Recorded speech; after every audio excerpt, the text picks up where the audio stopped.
There's this weird sticker in here. Police hotline, impound notifications. This back window is a XY. So this window was broken out at some point. I see a Tacoma for sale, even with a leveling kit. It's enough to make me pull over and stop.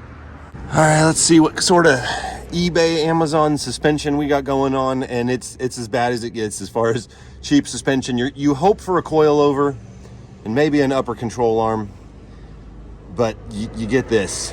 This is just that little, obviously that cheap little weird anodized spacer up top. The wheels aren't any better. No, thought they were a Method. That's a disappointment. At least it has Wrangler Goodyears, decent tires. 2022. How it ended up over at the Honda dealership, we'll never know. But it looks like they changed out the front grille. We got the TRD Pro grill that everybody and their grandmother's running, with the silly little 4 lights up top. And they switched out the fog lights with these yellow beams. I'm sure these things really cut through the fog. We got ourselves a tonneau cover. I really want to know. There's no information. There's no sheets anywhere. There's nothing to say how much this thing costs. I think it's because, ew, that stinks. Not cigarettes. Smells like hair gel, cheap hair gel. Oh man, at least it has a power seat. We don't even have that. What the hell is even that? In our 2025, so yeah, they got us beat on that one. 57,241, 57,000 miles, locking rear diff, and you got the crawl control. No, I want to tell everybody something right now.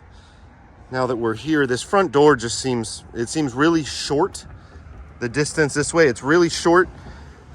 It kind of feels like a dinky door compared to our 4th gen. I'm telling you, this front door is a beast compared to those 3rd gens. Everybody's always talking about how bad the back seats are on our 4th gen, and it's true.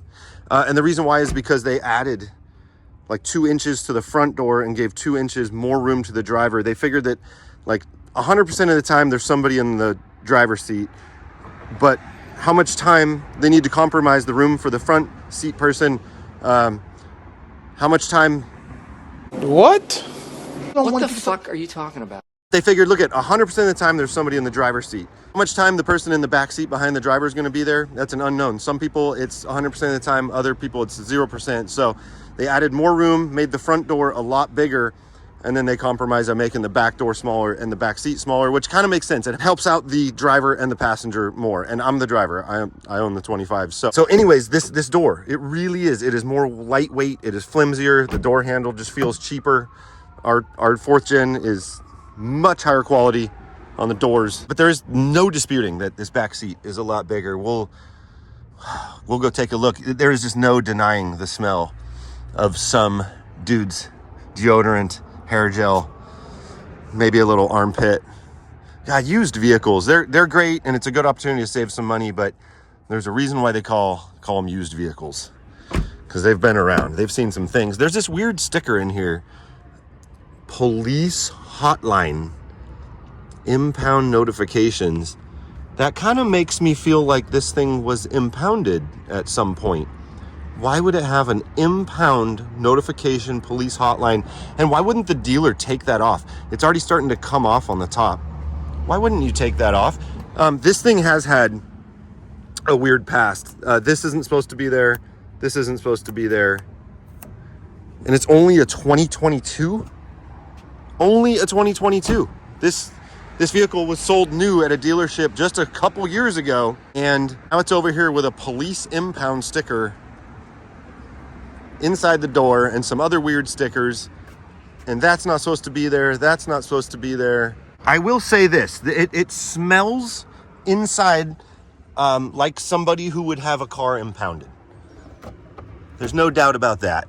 And that's kind of sketch too. You look inside the glove box and all there is just the dustiest cover to the cabin air filter. No paperwork, No owner's manual. None of that kind of stuff. Just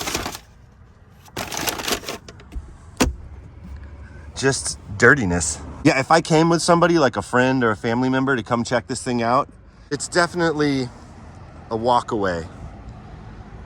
Too many red flags. Just those stickers inside the door frame are enough for me. You do got yourself a set of WeatherTechs, so you can save yourself 120 bucks right there. Ooh, and you got the rear seats WeatherTech'd out. Nice. So every window should have a Toyota Pilkington. Every window from the factory should have the Toyota. There you go. Even on the back, there it is. It's backwards, but it says Toyota Pilkington. When you come over to this window, it says this back window is a XY. Well, basically it doesn't really matter what it is. It's not a factory Toyota window. So this window was broken out at some point. It's like we're recreating a crime scene. So the criminal came up, broke out this window, then went and stole a whole bunch of hair gel and squirted it all over the vehicle. No, but seriously though, this window was broken out. There was some sort of crime that was taking place. Ended up at a police impound. Was sold at auction for pennies on the dollar. This dealer buys it and then tells you it was owned by a grandma, only taken to the store, and you buy it for top dollar. And that's how that whole thing plays out. But seriously, yeah, that window was broken out at some point. So just in a couple minutes, checking this vehicle out, you yourself have seen what to look for. Look for replacement windows, look for things in the door jamb, look for funny smells. Let's get out of here.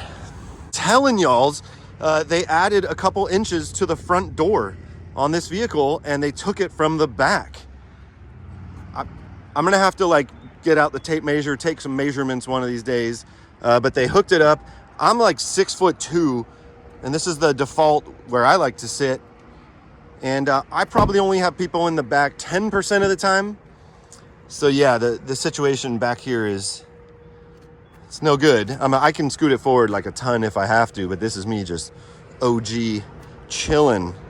Damn, just look at those fingerprints. Are my hands really that greasy? So for the last few days, we've been driving by that Honda dealership, really wanting to pull over and check out that Tacoma, and super happy we did. And it completely delivered on the classic dealership stuff you want to look for and avoid. Sometimes we actually stop to check out these vehicles and they're actually clean. Not that often, but they're clean and there's nothing weird going on with them, and that's no fun. But that 22 we just looked at, that thing definitely had some concerning things going on. And so those are the things you want to... I'm telling you guys, as soon as you pull out the camera to film something for YouTube, it's like motorcycles, helicopters, jet skis. Anyways, always check out your vehicles thoroughly before you buy them. Do not make mistakes. These dealerships will not help you. If you're new to the channel and you're not already subscribed, hit that subscribe button. Everybody drop a big old thumbs up. We'll see you in the next one. Peace.